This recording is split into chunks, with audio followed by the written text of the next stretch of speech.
মাত্র 20 টাকা খরচ করে কিভাবে 800 টাকায় এই জিনিস বিক্রি করছে আগারগাঁওয়ে, সেটা আমি সরাসরি দেখিয়ে দিব। কি ভাবছেন মিথ্যা কিংবা বানোয়াট বলছি? কখনোই না। আজকের ভিডিওতে আপনি নিজেও কিন্তু এই 20 টাকা খরচ করে 800 টাকা বিক্রি করতে পারবেন এমন একটা জিনিসই তৈরি করে দেখাবো। পিস খেলে কলিজা মন ঠান্ডা হয়ে যাবে এমন একটা জিনিসই তৈরি করে দেখাবো। পুঁজি কম কামাই বেশি। এমনিতেই কিন্তু কোটি টাকার গাড়ির মধ্যে চিপস বিক্রি করে কোটি কোটি টাকার মালিক হতে পারে না, আর কোটি টাকার গাড়িও কিনতে পারে না।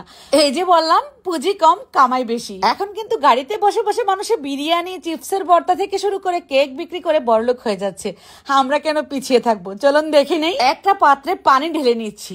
এখানে আমার একটা ছোট সাইজের মগ দিয়ে 3 মগ পরিমাণ পানি ঢালছি। অবশ্যই বিশুদ্ধ পানি দিয়ে এটা করবেন, খাওয়ার পানি যেটা সেটা। আমি 3 মগ পরিমাণ পানি ঢেলে নিলাম। ঢাকা শহর পানি খেতেও টাকা লাগে, তারপর টয়লেট করতেও টাকা লাগে, যে কোনো কিছুতেই টাকা আর টাকা। তো পানিটা কেন কাজে লাগাবো না? 3 মগ পরিমাণ পানিতে 1 কাপ পরিমাণ দিয়ে দিচ্ছি চিনি।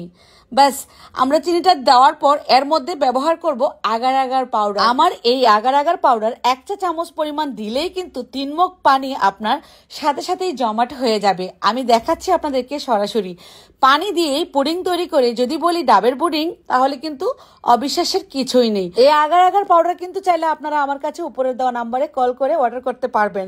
শুরু করে দেন আজকেই। মিথ্যা কথা না বলে, মানে এটা ডাবের পুডিংই হতে হবে এমন না। পানি দিয়ে এই পুডিংটা তৈরি করলেও কিন্তু ডাবের পুডিং এর মতনই লাগে।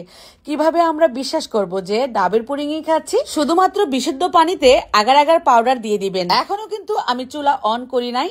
এভাবে নেড়ে চেড়ে একটু মিশিয়ে নিলাম। আমাদের আগার আগার পাউডারটা এতই ভালো, জমাট বাঁধবে না। এখন দেখে কি মনে হচ্ছে? ডাবের পানির মতো লাগছে না? এটা কিন্তু খেতেও ডাবের পুডিং এর মতোই লাগবে। এই যে আমি এখন চুলা অন করে দিব, মিশানোর পর আর কি, আগার আগার পাউডারটা মিশানোর পর।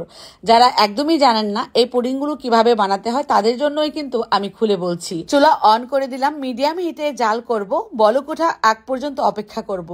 এখন কিন্তু এটা অনেকটা দেখতে পাচ্ছেন ভারী ভারী লাগছে, তাই না?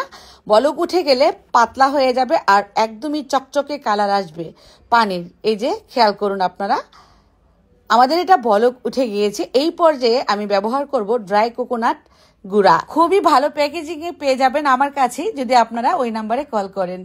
এখন আমি এই কোকোনাটের গুঁড়াটা দিয়ে দিচ্ছি, মানে নারকেলের গুঁড়া। এটা আপনার পছন্দ মতো দিবেন, যতটুকু ইচ্ছে হয় আর কি। এটা দিলেও কিন্তু পুডিং এর টেস্টটা বাড়বে, দেখতেও ভালো লাগবে। আরো একবার বলক উঠিয়ে নিলাম নেড়ে চেড়ে। এবার আমি নামিয়ে ফেলবো, চুলা অফ করে দেব। আমাদের পুডিং কিন্তু অলমোস্ট হয়ে গিয়েছে, মানে পুডিং এর জন্য প্রস্তুত করে নিলাম। এইভাবে চাইলে আপনারা বড় পাতিলে করতে পারবেন। আমি যে আন্দাজে আগার আগার পাউডারটা দিয়েছি, ঠিক সেই আন্দাজে আপনারা পানিটা মেপে 500 পুডিং একসাথে তৈরি করতে পারবেন। তারপর স্টিলের বাটিতে নিয়ে নিলাম। ফ্যানের বাতাসের নিচে 15 থেকে 20 মিনিট রেখে দিলেই এমন পুডিং জমাট বেঁধে যাবে। তারপর টুথপিক দিয়ে সাইডগুলোতে এভাবে মেরে দিচ্ছি। আপনারা এই পুডিংটা নামাতে চাইলে ঠিক এভাবেই নামাবেন, তাহলে পুডিংটা সুন্দরভাবে নামবে। এই পুডিং বানাতে কোনো রকম কষ্টই নেই, ঝামেলাও কম।